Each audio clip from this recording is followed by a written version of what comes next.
Boa tarde, gente, tudo bem?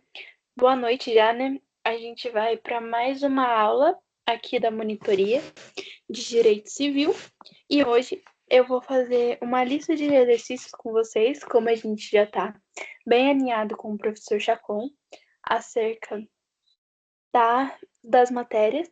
Hoje a gente vai fazer exercícios referentes aos últimos assuntos trabalhados para a gente poder reforçar, sendo testes e questões discursivas. E também porque está chegando a nossa prova integrada, certo? Então, é bom a gente já ir treinando os exercícios, estilo OAB, ENAD, sendo que a avaliação integrada, já dando um adiantamento, ela é muito focada no estilo do ENAD. Então, quando a gente vai resolvendo os exercícios, a gente percebe que a avaliação integrada nada mais é do que a gente estudou em aula com esse modelo. Então, eu preparei alguns exercícios para a gente poder resolver juntos. E eu vou só compartilhar a tela para a gente poder resolver.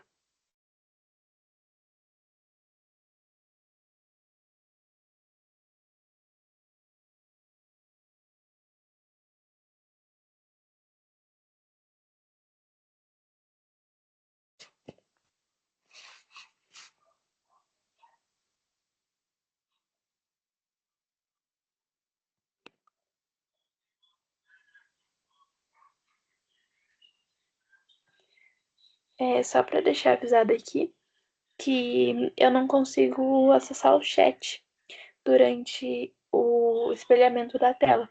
Então, eu não consigo ver quando vocês mandam mensagem no chat, caso alguém entre. Eu vou até deixar mensagem aqui.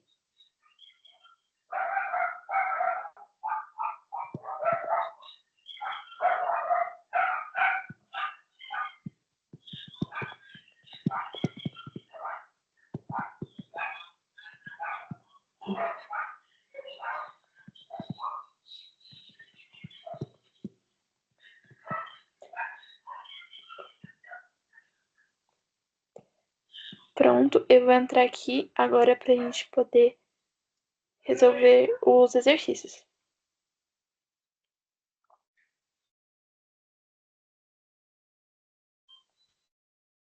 Pronto. Aqui estão os exercícios que eu vou trabalhar aqui com vocês hoje. Ao final, a gente também vai ter o gabarito de cada um para a gente poder analisar com calma.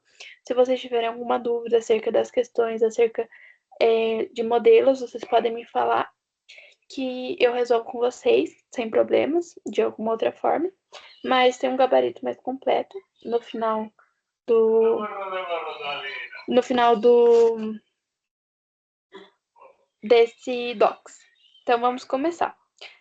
Como a gente já resolveu bastante exercício sobre direito da personalidade, privacidade, intimidade, eu preferi dar uma ênfase maior nos outros assuntos posteriores que a gente trabalhou, que são esses que a gente vai resolver nessa aula. Então vamos começar. Sobre os bens imóveis, eles são aqueles que podem ser transportados, aqueles que não podem ser removidos sem destruição, apenas terrenos, apenas construções. Bem, gente, essa teoria geral do direito, só fazendo um adendo, ela é muito importante para os ramos seguintes que vão abrangendo o direito civil. Por exemplo, eu que estou no terceiro semestre, eu tenho aula de contratos. Então faz muita diferença na aula de contratos quando a gente tem uma base jurídica em que foi fortalecida com esses princípios da teoria geral, que a gente consegue entender muito melhor o funcionamento dos contratos de empréstimo, de locação, quando eles são de bens fungíveis, infungíveis. Então, isso faz muita diferença para o cotidiano do direito civil. Então, às vezes parece bobo uma definição, mas quando a gente não lembra, não consegue distinguir essas definições, a gente tem uma dificuldade mais para frente. Então, é só para fazer um adendo com reforço da importância dessas questões base no direito civil. Então, os bens imóveis, a gente sabe que o imóvel ele não pode ser transportado. Então, a gente já elimina a letra A. A letra C, apenas terrenos e apenas construções, essas letras C e D, a gente percebe que a palavra apenas ela restringe muito. Então, seria assim, por exemplo, só uma construção de um prédio, de uma casa, ele é bem imóvel. Mas não é. Tem mais opções de bens que são considerados imóveis. O terreno, como está dito ali, então existe um conjunto. Não é a gente vem muito a imagem na nossa cabeça de uma casa, porque a gente tem o que a gente tem no cotidiano como exemplo daquilo que não pode ser removido sem destruição, que esse é o conceito do bem imóvel. Então, a gente não pode restringir.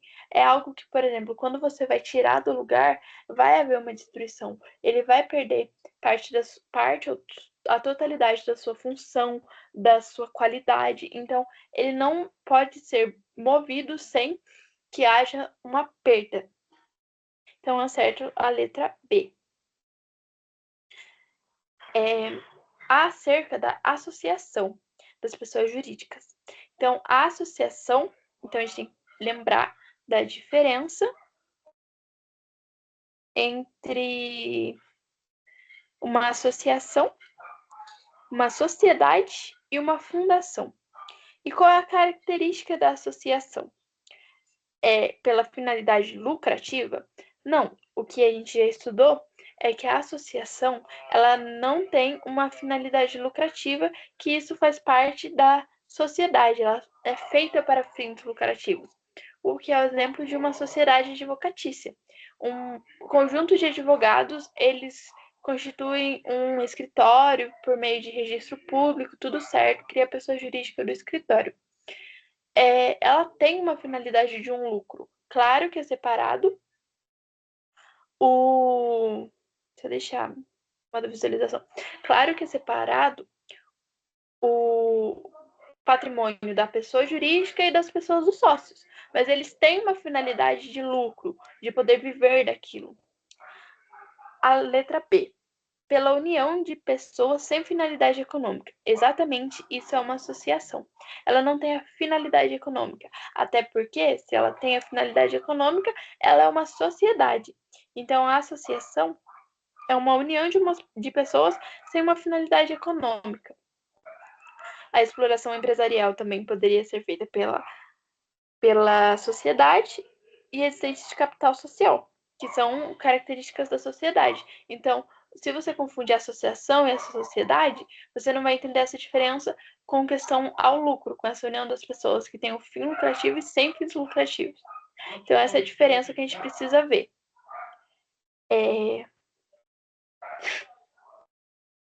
Então, certo é a letra B. Então, a gente vai agora para a questão 3, acerca das fundações. Então, a fundação ela é constituída pela união de pessoas, por contrato social, por patrimônio destinado a um fim ou por atividade empresarial. Começando por baixo, a gente já consegue eliminar a atividade empresarial, porque a atividade empresarial ela vem da sociedade, certo? A união de pessoas, a gente acabou de ver ali em cima, que vem da característica da associação. O contrato social, ele é feito numa sociedade, então, quando ela vai ser constituída, precisa de um contrato social para que você entenda quais são as finalidades, o nome fantasia, o CNPJ e afins. E a letra C, que é a letra certas, né? Que fala sobre um patrimônio ser destinado a um fim.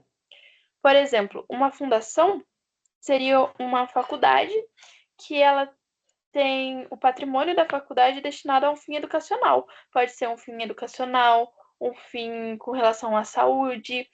Então, ela tem a destinação, né, desse fim por meio do patrimônio. Então, ele não tem um lucrativo para como se tivesse sócios. Não é isso, não tem uma pessoa específica, mas é o patrimônio que ele tem essa finalidade, por exemplo, educacional. Agora a gente vai para a questão 4, que é o domicílio da pessoa natural. Então, a gente já estudou sobre o domicílio, na mesma aula que a gente estudou sobre os bens, e a gente pode definir o domicílio de uma pessoa natural como local de nascimento, o local onde exerce a profissão, o local onde estabelece residência com ânimo definitivo ou o local onde possui bens. O local de nascimento, a gente não pode considerar um domicílio da pessoa, porque, por exemplo, por mais que ela tenha nascido numa cidade, vamos supor, a pessoa nasceu em Lorena, só que ela constitui toda a vida dela em Guará. Então, a gente entende que não faz sentido, juridicamente, considerar o domicílio dessa pessoa natural o local de nascimento, porque ela não está exercendo os atos da sua vida civil. Então, por exemplo, um oficial de justiça queria citar essa pessoa. Para ela ir no local de nascimento dessa pessoa, não tem sentido ir numa casa que ela cresceu desde o nascimento, mas não constitui a vida ali. Então, não teria um sentido aquela citação.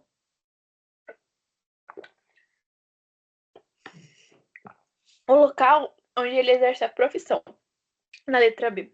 O local onde exerce a profissão, ele pode ser sim considerado um domicílio, mas, por exemplo, de um servidor público. Aqui ele não especifica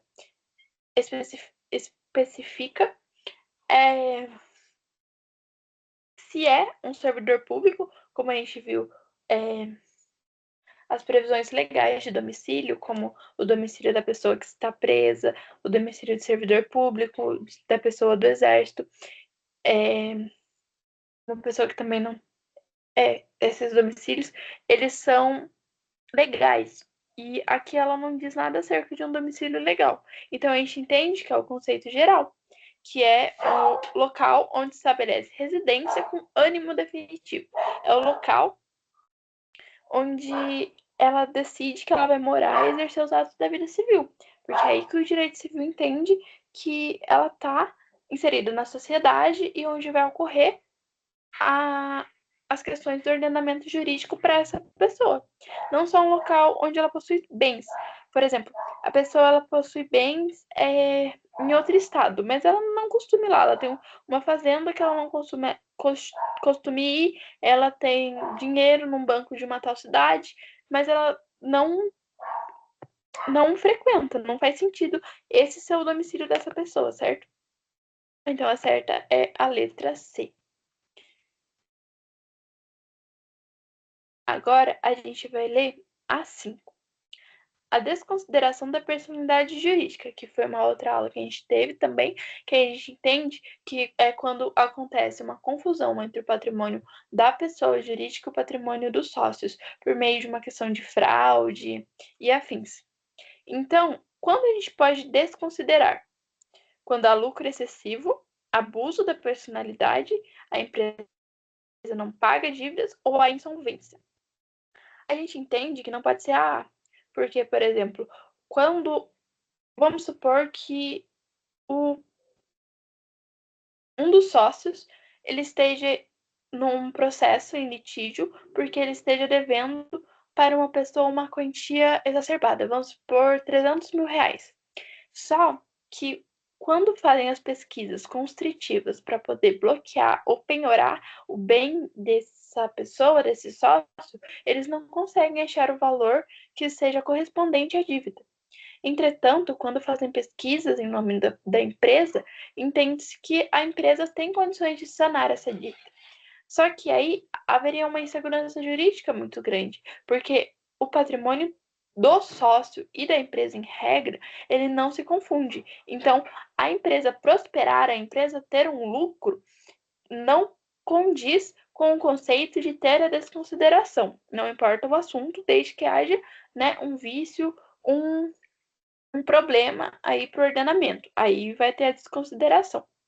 O abuso da personalidade, que é exatamente essa questão, que foi o que a gente estudou, quando utiliza essa personalidade jurídica para poder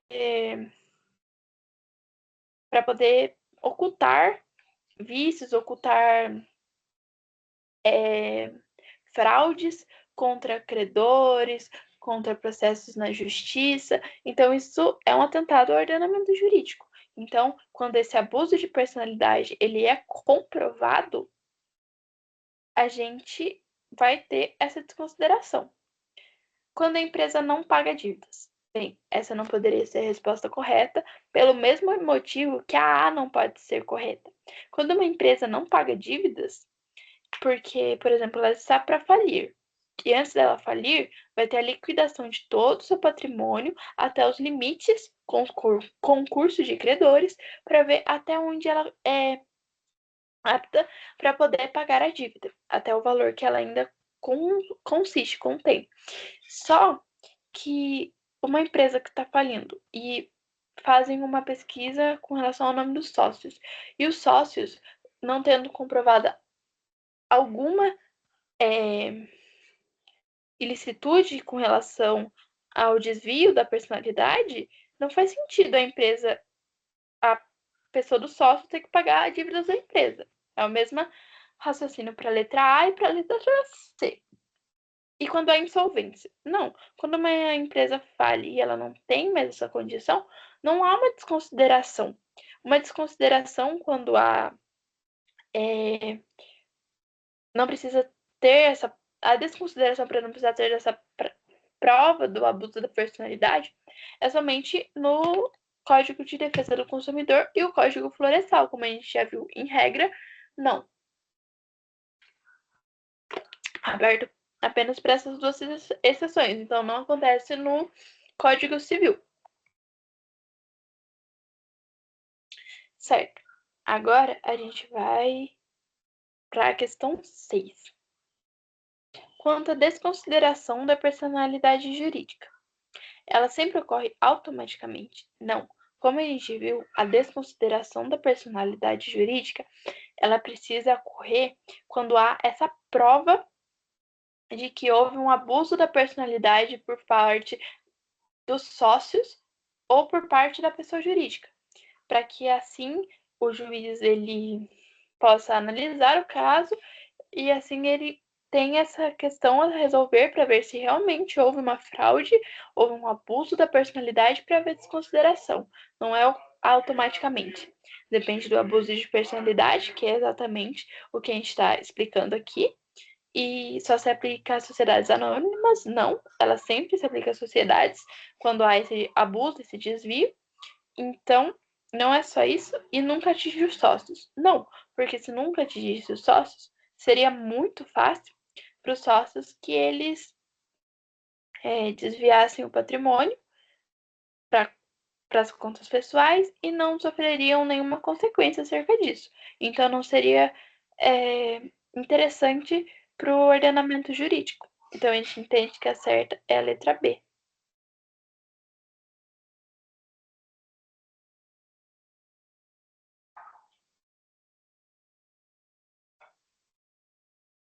O negócio jurídico válido exige apenas vontade, agente capaz, objeto lícito e forma prescrita, apenas objeto lícito, apenas a forma prescrita. Então, o negócio jurídico, que a gente já estudou os atos e os negócios jurídicos, ele, para ser válido, para estar no plano da validade, lembra que a gente estudou os 3 planos da escada pontiana? Então, ele tem que ser na primeira escada para validade, apenas a vontade? Não. Ele não precisa só da vontade daquelas pessoas. O objeto lícito ou a forma escrita não são esses 3 requisitos de formas separadas. Não são assim. Eles são cumulativos, eles não são alternativos. Ou a vontade, ou o objeto lícito, ou apenas a forma escrita.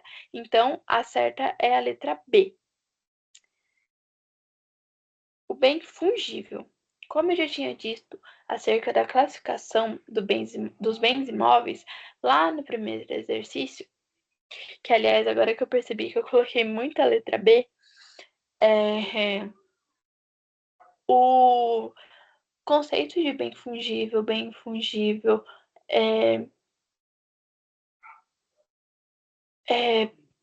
bem móvel, imóvel, esses conceitos eles são muito importantes para a base. Então, vale sim a gente frisar nessas teclas para poder entender para o futuro dos nossos estudos. Então, o conceito de bem fungível. O conceito de um bem fungível é insuscetível de substituição. Não, esse é um bem infungível, que seria, por exemplo, quando uma pessoa ela compra um vinho muito antigo, de um rótulo de 1900 e pouco. Ela não pode ser substituída caso ocorra um extravio desse vinho de forma muito simples. Então, ele não é um bem fungível. Então, insuscetível de substituição é um bem infungível, substituído por outro da mesma espécie. Exatamente. Isso é um bem fungível. Isso é um bem fungível. E a gente está estudando até isso na parte dos contratos, que foi importante saber o conceito de bem fungível, por conta da parte de empréstimo, contrato de empréstimo, acerca do comodato e do. Não lembro o nome agora, fugiu da cabeça. Mas a gente também está vendo isso, então a gente entende a importância, né, de conhecer essas questões básicas.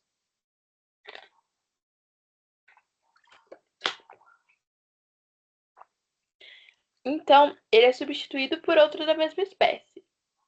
Entretanto, por outro da mesma espécie significa nas mesmas qualidades, quantidades, especificidades. Então, esse bem fungível seria, por exemplo, uma pessoa, ela toma o seu guaraná e fala assim: amanhã eu te trago um outro guaraná, e você aceita. Isso seria um empréstimo com um bem fungível, certo? Então ele vai pagar depois com um novo guaraná.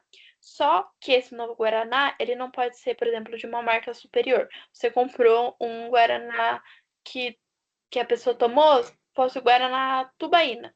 E aí ele chega para você com o guaraná Antártica. Aí você fala: "Não, mas eu não quero o guaraná Antártica, eu queria o Tubaína". Então a pessoa, ela não é obrigada a receber algo contrário do que foi convencionado a ela. Não importa se nesse negócio jurídico, nessa obrigação, no contrato, seja algo de melhor qualidade. Ele não é obrigado a receber algo que não seja da mesma qualidade, das mesmas especificidades. Então é isso, certo? O bem fungível é imóvel, então a gente sabe que ele pode ou não ser móvel ou imóvel, certo? Então não é só essa característica. E infungível não é, né? Porque um é o contrário do outro pelos quesitos que eu já expliquei aqui para vocês. Aqui acerca da fraude contra credores. O João, ele utiliza uma pessoa jurídica para fraudar os credores. Nesse caso, não há consequência, não é o que acontece, porque a gente sabe que haveria uma insegurança jurídica muito grande no ordenamento jurídico se não houvesse consequências para fraude contra credores. Porque se fosse assim, qualquer pessoa de má índole praticaria esse ato para a utilização da pessoa jurídica e não haveria uma ilicitude, então ele não teria consequências pelos seus atos.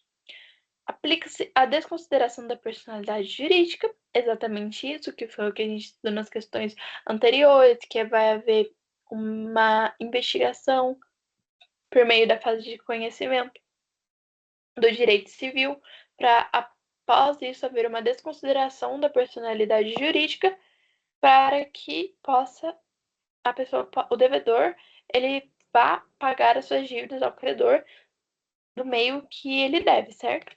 A empresa é dissolvida automaticamente? Não, o que vai haver é a desconsideração dessa personalidade com questão patrimonial. Então, uma punição não seria, por exemplo, a dissolução, que aquela empresa não poderia mais existir, mas sim a punição seria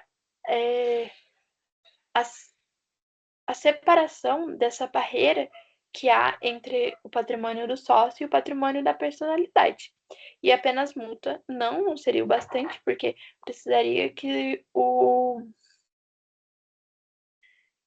a dívida fosse paga, além da desconsideração do dinheiro que já, né, havia sido confundido ali.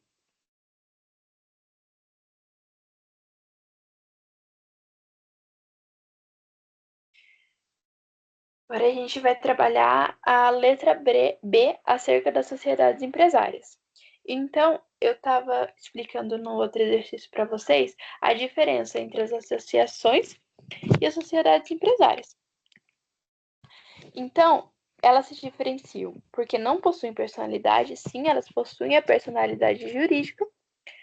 Elas se diferenciam porque têm finalidade econômica, não possuem membros ou não possuem patrimônio.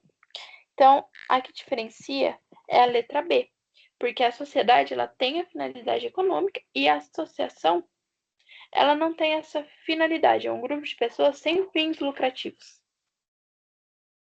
Então, essa seria a resposta correta. Não possuem membros é uma característica de uma fundação, porque a fundação ela advém de uma junção de um patrimônio para um fim e não possui um patrimônio. As associações elas não têm fim lucrativo, mas ela pode mas a sociedade empresária, por exemplo, ela tem esse patrimônio, ela tem os fins lucrativos. A teoria maior da desconsideração, que a gente estava estudando a desconsideração da personalidade jurídica, e a teoria maior, como já foi explicado, ela precisa do abuso mais o desvio da finalidade na confusão patrimonial. Porque o que acontece na teoria menor, que seria do Código de Defesa do Consumidor e do Código Florestal, da lei ambiental, entende-se que uma parte dos polos ela é mais vulnerável.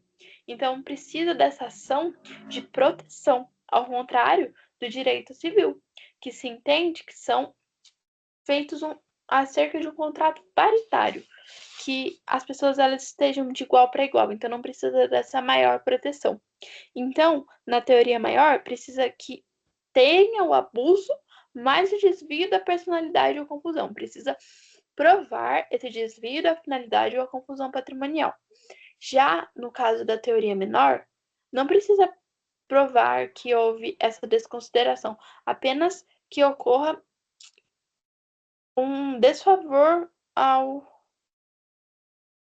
pessoa que está a exigir aquilo, certo? Então, seria a letra B. A desconsideração exige apenas a dívida? Não, seria um conceito, por exemplo, da teoria menor, porque na teoria maior precisa que seja aprovado esse desvio de finalidade ou a confusão patrimonial. Apenas má gestão não convém ao caso ter uma desconsideração da personalidade jurídica apenas porque uma empresa faliu pela má gestão, sendo que o sócio ele não agiu de má índole, ele só não soube gerir aquele empreendimento. E apenas inadimplemento não, porque pode haver inadimplemento e que a empresa terá de pagar, entretanto não houve essa fraude para haver essa desconsideração. Então, se não houver fraude, não vai ter a desconsideração da personalidade jurídica, porque tem uma divisão entre o patrimônio do sócio e o patrimônio da pessoa jurídica constituída. Então, não é simplesmente que haja a desconsideração, uma mistura, um conjunto desses patrimônios apenas por um inadimplemento. Então, certo também é a letra B.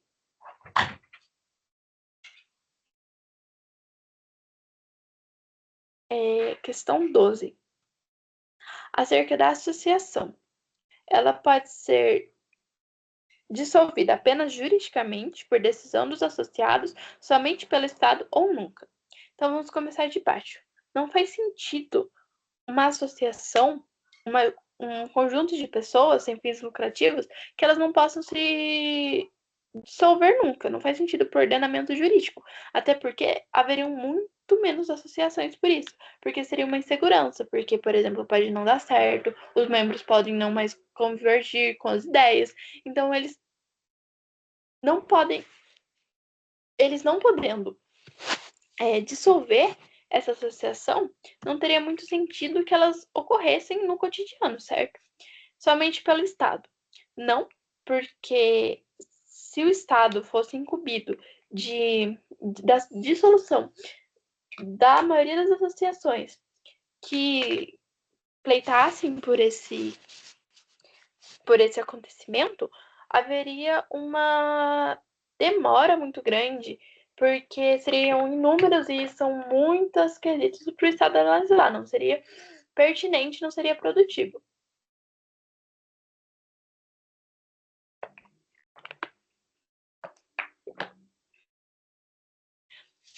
Por decisão dos associados, exatamente isso, os associados, quando eles constituem a associação com o intuito de ações sem fins lucrativos, eles podem simplesmente decidir que não faz mais sentido para eles continuarem e vai haver a dissolução.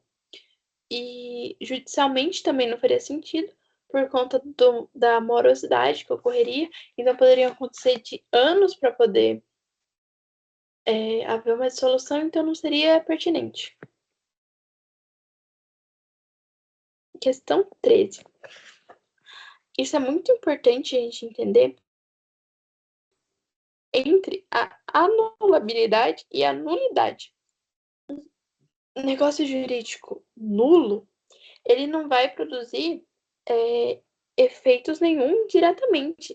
Ele não precisa que alguém vá na justiça e entre, como é na anulabilidade, com dentro do prazo prescricional, que não ocorra o prazo prescricional, que ele entre para que ele seja anulável.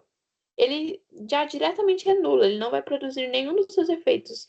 Ele não precisa, né, que alguém age de ofício para que alguém haja para pleitar essa anulabilidade. Ele vai ser diretamente nulo.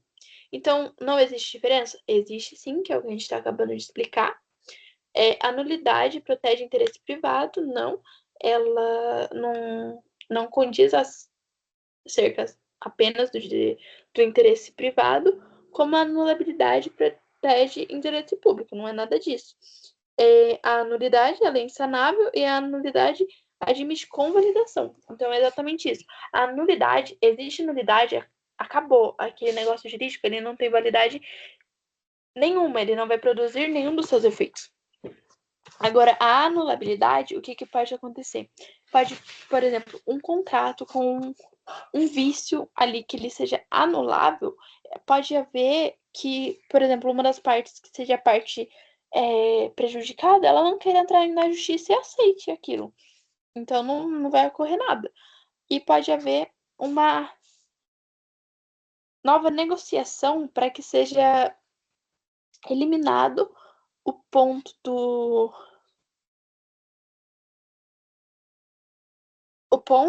que fez com que o negócio fosse anulável e vai continuar a haver feitos todas as outras partes que não foram influenciadas por esse defeito.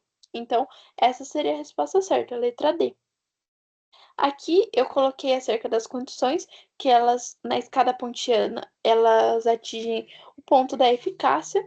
Então, o que a gente entende na condição suspensiva. Na condição suspensiva, os efeitos são imediatos. Não, a própria palavra diz. Quando a eficácia ela depende de uma condição suspensiva, os direitos eles ficam suspensos até que aquilo ocorra. Então, os efeitos eles dependem da ocorrência do evento, que foi até o exemplo que eu dei. Por exemplo, uma condição de um tio que fala se, a gente tem que pensar nessa palavra se você passar na faculdade, eu vou te dar um carro. Tem uma condição futura e incerta. Então, se a pessoa entrar na faculdade, ela vai ganhar um carro, mas fica uma condição suspensiva. Ela precisa passar na faculdade para poder ganhar o carro.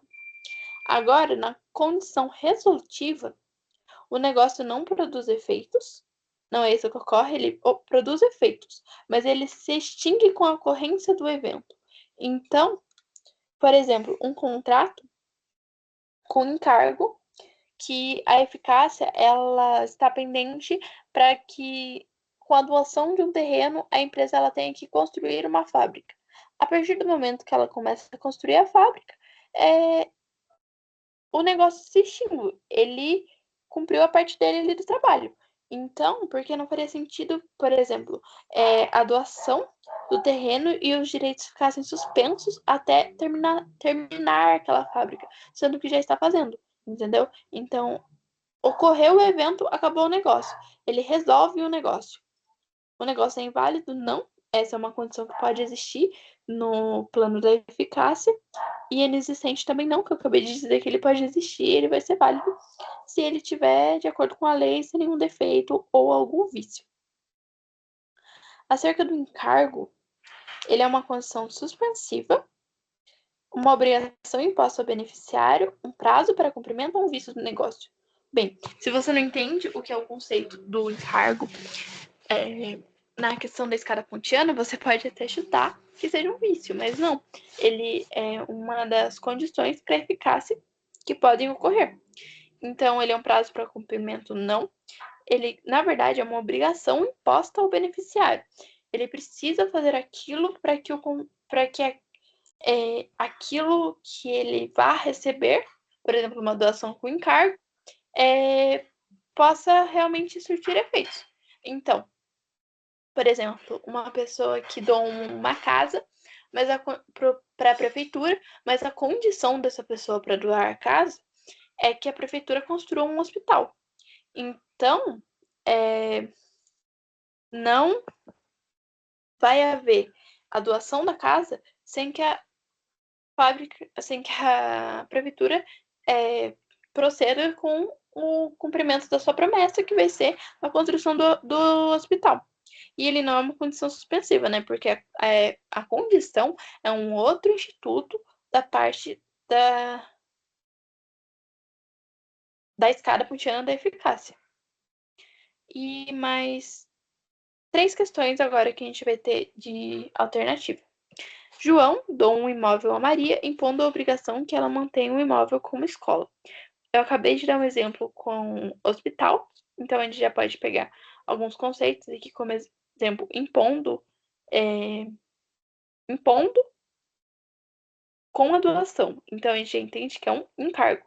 A condição não é, porque ele não fala se você ganhar o imóvel,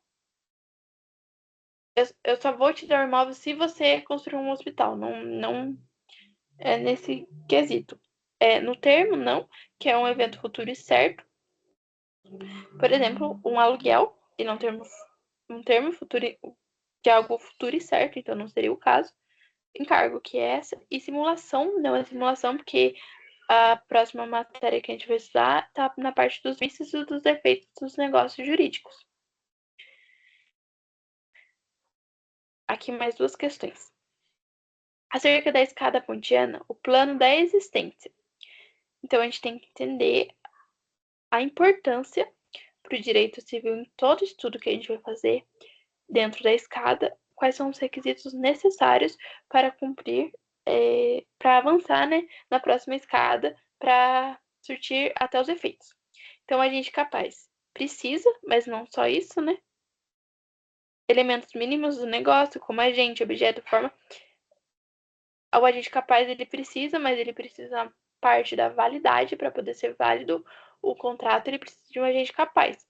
Na existência, ele precisa dos elementos básicos. Então, ele precisa de um agente, de um objeto, da forma, que às vezes ele precisa ser respeitado pela forma prescrita em lei, o que é o exemplo de um contrato de compra e venda, que precisa ser o registro de imóveis. O objeto precisa de um objeto lícito, possível e determinável, ou determinado, e um agente, uma pessoa para poder fazer parte deste contrato, desse negócio jurídico. Então, ele precisa desses requisitos básicos para ele poder existir. Aí, depois que passa desses requisitos básicos, aí que vai uma análise mais profunda se ele vai poder ser válido. Ausência de vícios e forma prescrita em lei. A forma não é só isso. E a ausência de vícios é para o plano da validade, que vai ser analisado, né? E o negócio jurídico. Aqui está o gabarito com os artigos para vocês poderem consultar os artigos para poder entender melhor. E aqui, um negócio jurídico celebrado com todos os elementos essenciais, mas com vício de consentimento, encontra-se no plano da validade comprometida. Como eu já expliquei para vocês, essa parte mais específica, ele vai fazer a análise na parte da validade, não da existência. Da existência, ele precisa dos requisitos mínimos. Na validade, que vai fazer uma atenção mais minuciosa quando esses requisitos mínimos eles vão ser válidos. Então, o vício de consentimento, que é um defeito do negócio jurídico, ele faz com que aquele contrato ele não seja válido até o ponto de que não pode ser sanável esse vício. Então, ele existe, mas ele tem a sua validade comprometida. E a eficácia é o plano que a gente já trabalhou, quando já passou dessa validade, e ele vai ter o seu plano de eficácia, os seus efeitos determinados de forma imediata ou condicionados a uma condição suspensiva ou resolutiva, a um termo ou um encargo. E a inexistência jurídica, não é isso? Ele existe, mas a sua validade ela é comprometida. Aqui a gente terminou de fazer.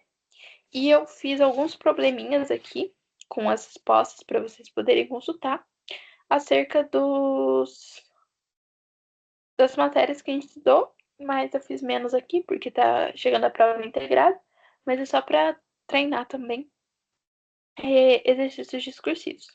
Então eu vou olhar eles aqui rapidinho com vocês, que já tá chegando no final da nossa aula, a gente conseguiu resolver todas as questões alternativas. Então vamos lá. Questão 1. O João, ele adquiriu uma casa construída sobre um terreno.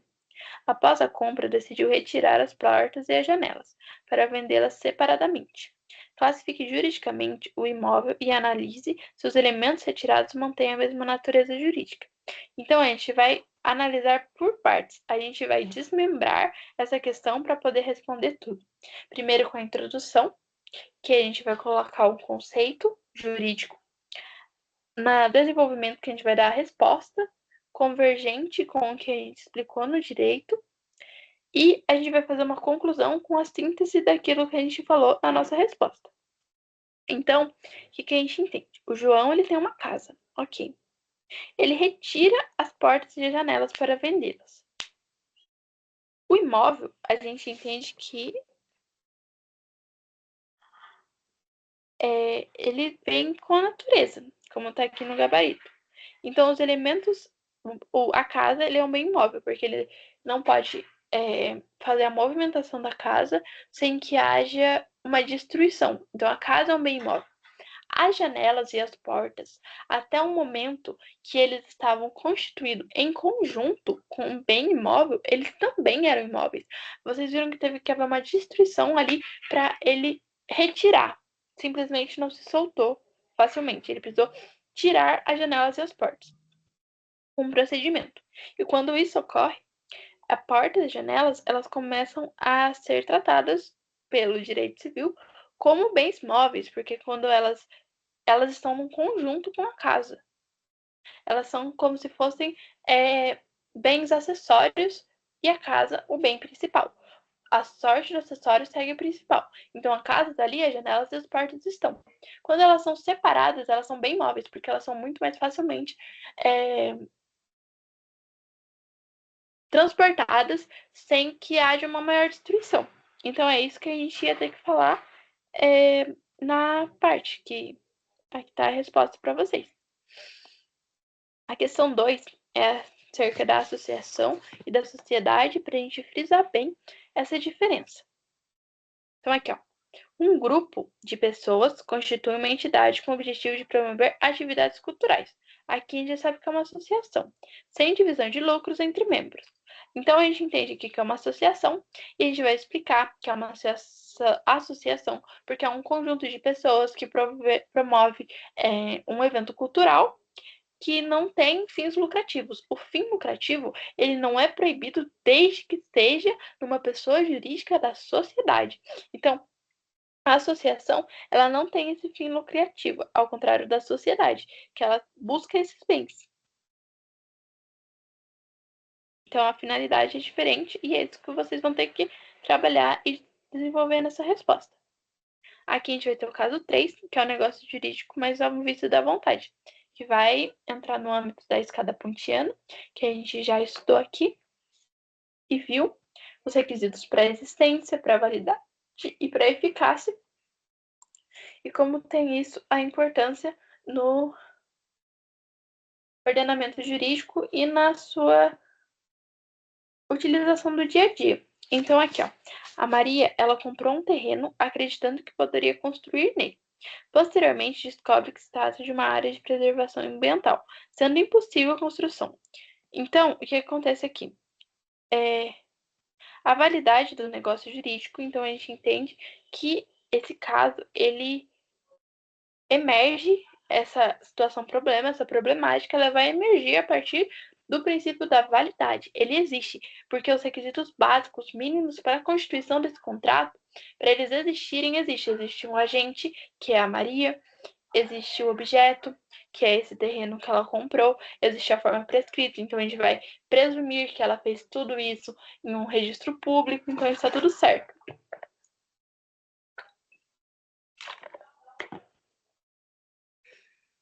Entretanto, a parte vendedora, ela ocultou que ela não poderia construir. E a Maria comprou com a intenção de construir. Então a gente vai ter que explicar aqui na resposta que houve um vício, que houve um defeito. E com esse defeito, se ela soubesse, ela não compraria. Então entende-se que atinge a validade. Ela poderia entrar juridicamente e pedir a análise para esse caso ser anulável, certo? Então ela precisa entrar para pedir a análise. Ele não é nulo diretamente. Ela vai pedir na justiça para análise desse contrato para ele poder ser anulado, por conta que se ela soubesse, se ela não fosse ocultada dela essa informação, ela não compraria.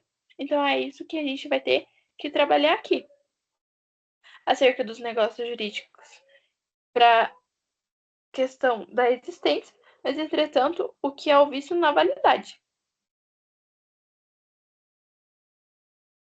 A resposta 4, que fala sobre a condição, termo, escada pontiana, que vai para a última escada, que é a escada da eficácia. Então, o Carlos ele dá um imóvel à Ana, estabelecendo que ela só pode usar quando completar 30 anos. Então, a gente entende que é um termo, porque é futuro incerto. Não é assim, se ela se ela andar de paraquedas, cair de paraquedas, voar de paraquedas, enfim, se ela andar ali de paraquedas, ele vai doar um imóvel. Não é uma condição. Se ela fizer alguma coisa, é certo que algum dia ela vai completar os 30 anos. Então, ele é um termo. Esse elemento acidental que condiciona a eficácia do negócio jurídico não vai ser imediato é o termo. Então, a gente vai tratar esses planos da escada pontiana e a gente vai explicar que passou da existência. Então, se ele passou da existência, eles têm os elementos essenciais, que é o agente, o objeto, a forma desse negócio jurídico, que ele tem os requisitos respeitados, que é o objeto lícito, possível, determinável, determinado, sem nenhum vício. Entretanto, para sua eficácia, ela não vai acontecer imediatamente. Ela vai precisar que o termo passe para ela produzir esses efeitos. E o último caso, que é a desconsideração da personalidade jurídica, que é acerca deste caso aqui, ó. O João, ele utiliza a sua empresa para ocultar os bens de pessoas, bens pessoais. Então aqui a gente já vê que pode ter desconsideração por conta de uma fraude, de um desvio da finalidade dessa sociedade que ele tem. E evitar o pagamento de credores, fraude contra credores, misturando o patrimônio pessoal e da empresa. Então, é possível a desconsideração? Sim, a gente vai pleitar neste assunto que é sim possível a desconsideração, porque o João ele mistura os patrimônios que deviam ser separados para poder lesar a outra parte, que é a parte credora. Então, a parte credora pode entrar na justiça e pleitar isso, porque vai cair na teoria maior, porque ela vai poder provar que ele faz a fraude contra credores para haver a desconsideração. E aqui tem um modelo da resposta para vocês.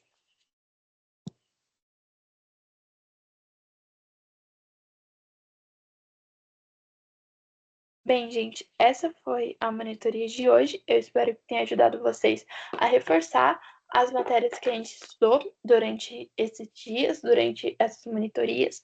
Se vocês tiverem qualquer dúvida, pode me mandar mensagem. E eu espero que tenha ajudado também a vocês terem uma noção para fazer uma revisão para a prova integrada. E até semana que vem. Tchau, tchau.